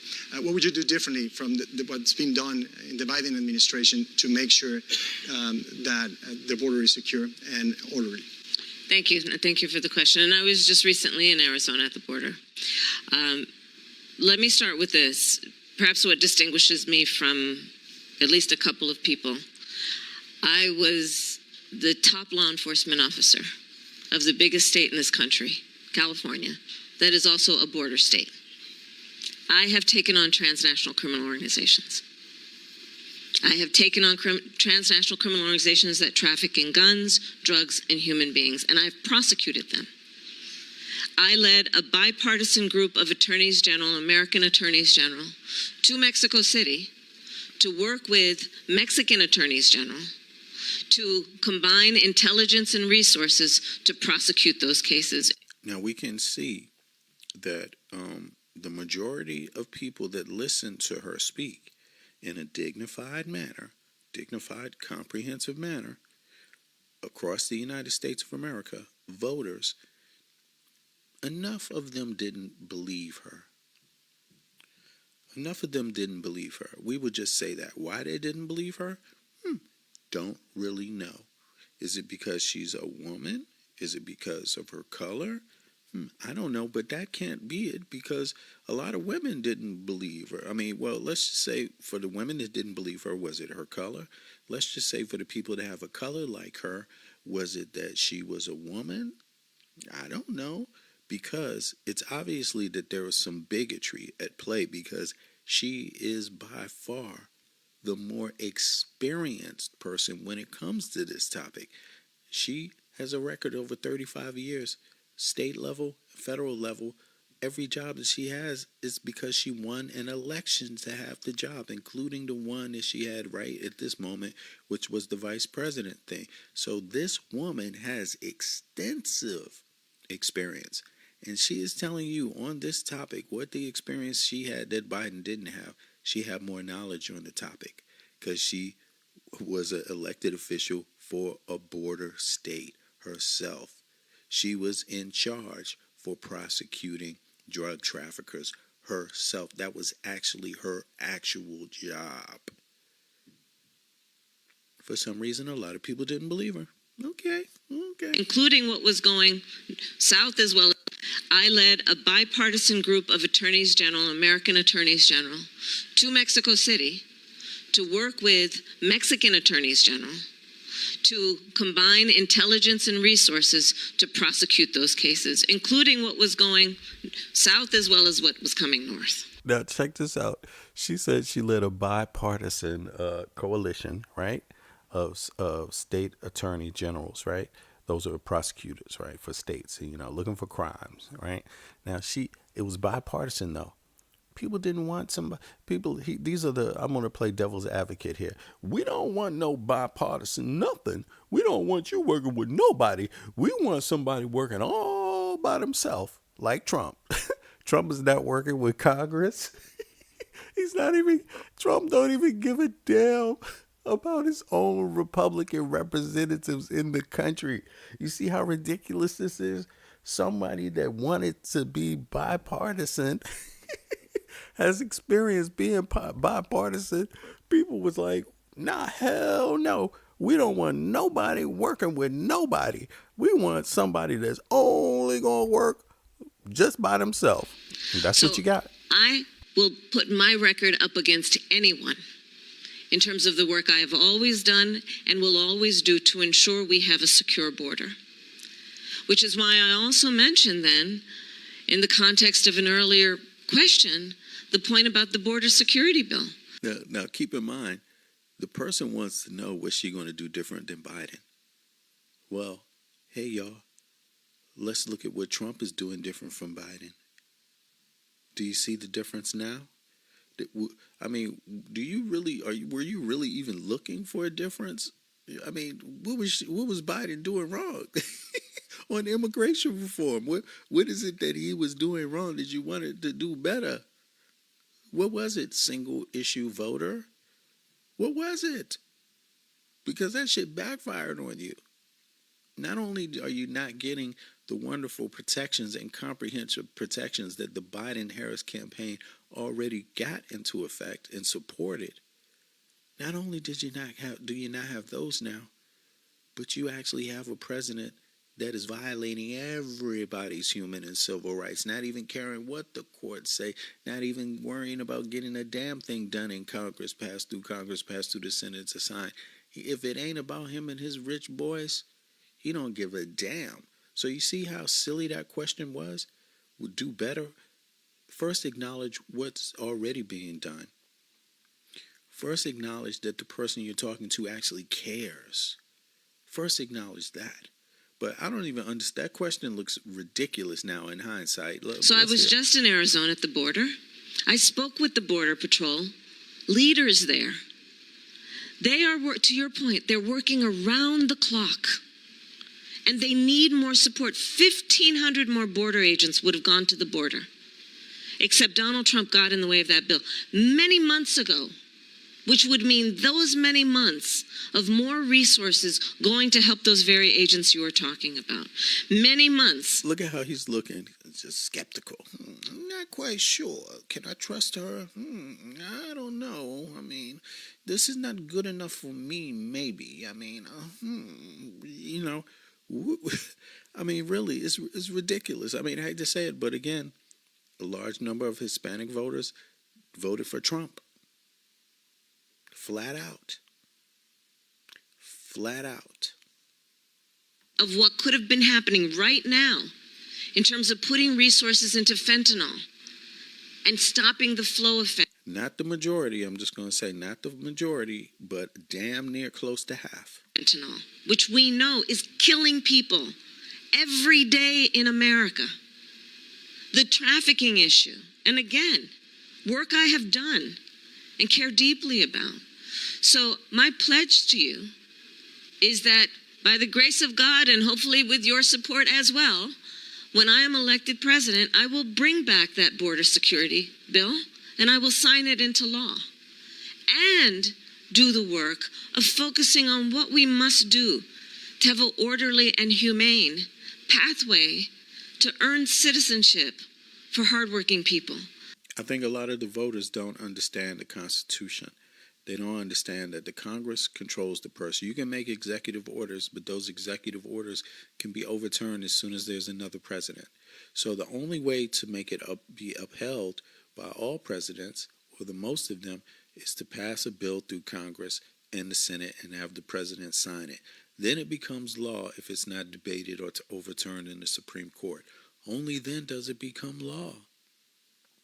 So the question is not as if you're asking the president what are they going to do, the first thing you want them to do is to be able to speak in a dignified, comprehensive manner on the issue and speak and call for Congress to do something that's dignified and comprehensive on the issue, and then call for the Senate to also sign it and pass it through the Senate in a dignified and comprehensive manner, to bring it to a dignified president that has a comprehensive understanding to sign it into law, and then bring it and then see if you have a dignified Supreme Court that understands the issues on a comprehensive manner and will protect it as a law.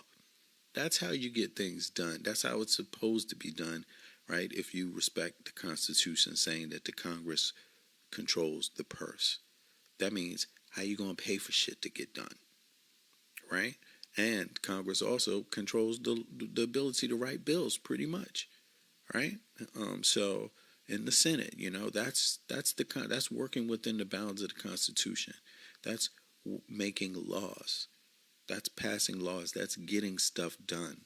But just to remind people. I think it is a false choice for people who would say you do one or the other. I believe we must do both. I believe we can do both.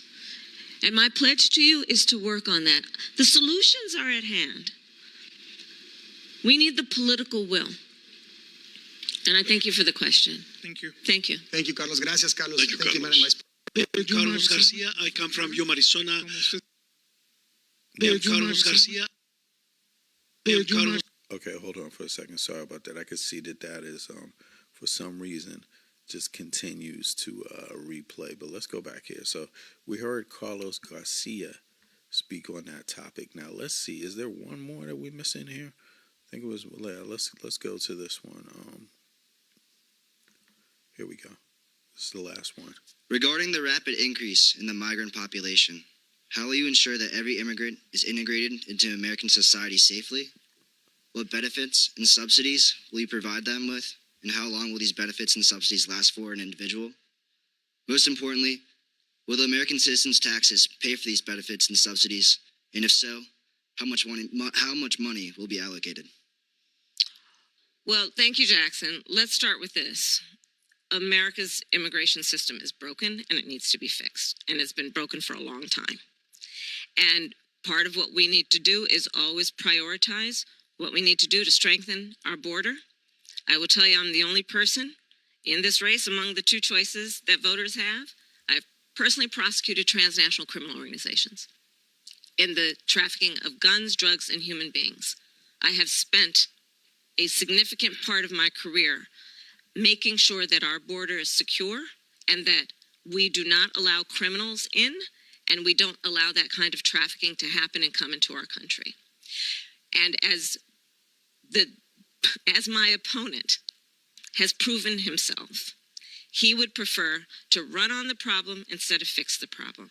You may know there were some of the most conservative members of the United States Congress working with others that came up with a border security bill that would have put 1,500 more border agents at the border. Those border agents are overwhelmed. They need the support. They need the backup. It would have allowed us to have more resources to stem the flow of fentanyl. I don't need to tell this state and people around the country what is happening in terms of the scourge of fentanyl and how it is literally killing Americans. It would have put resources into stemming the flow. It would have given more resources to prosecute, to investigate and prosecute transnational criminal organizations. It would have done a lot of good. Donald Trump got wind of the bill and told them, don't put it forward. He killed the bill because he'd prefer to run on a problem instead of fixing a problem.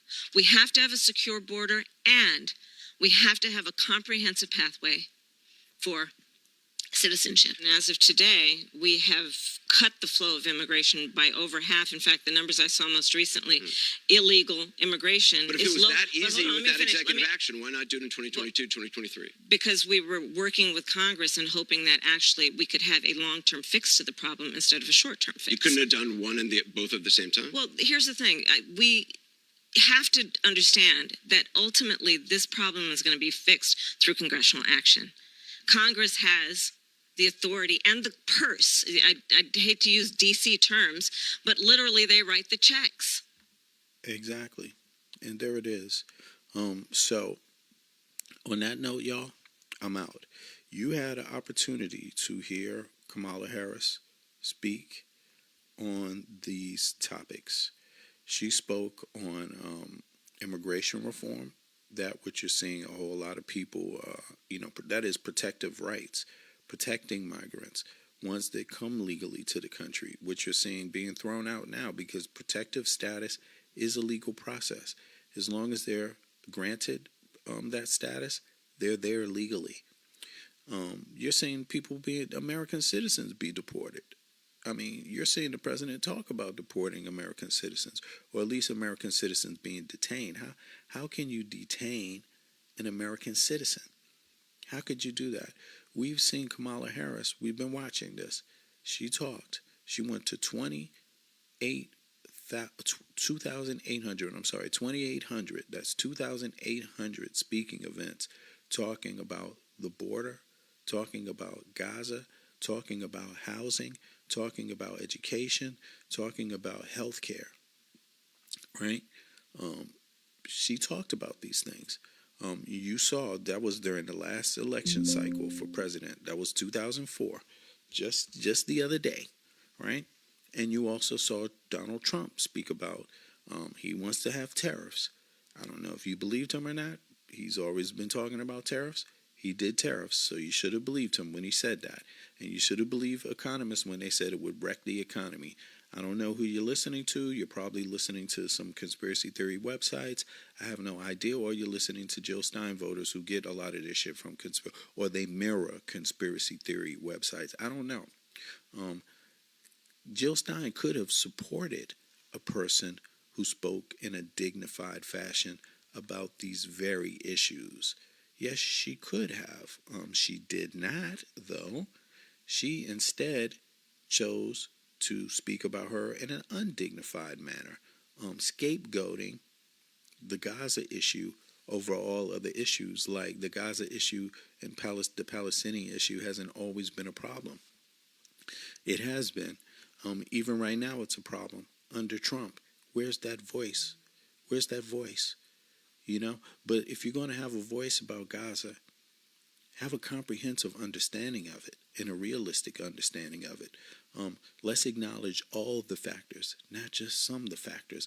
That is if we want a solution. If we don't want a solution, a real long-standing solution, then let's not talk about all the factors. Let's not. But Jill Stein voters were literally saying Kamala Harris has blood on her hands. Where right now they're out there kissing. What's this guy's ass called who went down there? And the guy deserves a lot of credit. I don't know if he's a Republican rep or if he's a Democratic rep, but Van Hollen. He went down there to El Salvador to talk to one of the people that was recently deported illegally and sent to a camp. Now, they're not saying he got blood on his hands because he actually literally voted to support Israel with defense, just like it was bipartisan, just like Kamala Harris did, just like many. So you can see how these Jill Stein voters flip-flop. But the main thing is that they've been speaking about Kamala Harris in an undignified manner, which she never spoke to them in for over a year, this whole cycle. As soon as they heard that the election was coming up for Biden or Kamala, all of a sudden, blood on your hands, blood on your hands, blood on your hands, blood on your hands, Kamala. How dare you, Kamala? How dare you, Kamala? I spit on you, Kamala. That's what they did. They didn't give the woman a chance.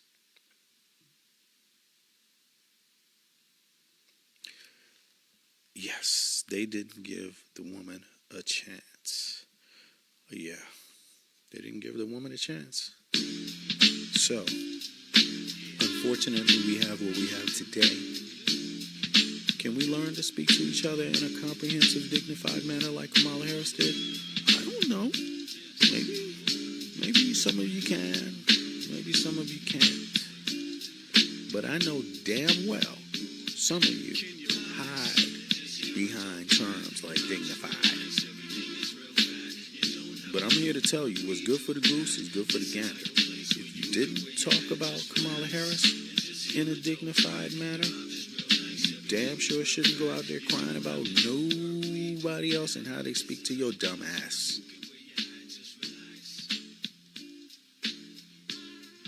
What's good for the goose is good for the gander. Learn your lessons. Learn your failures. You're not perfect either. And if you think you are, you're a goddamn hypocrite.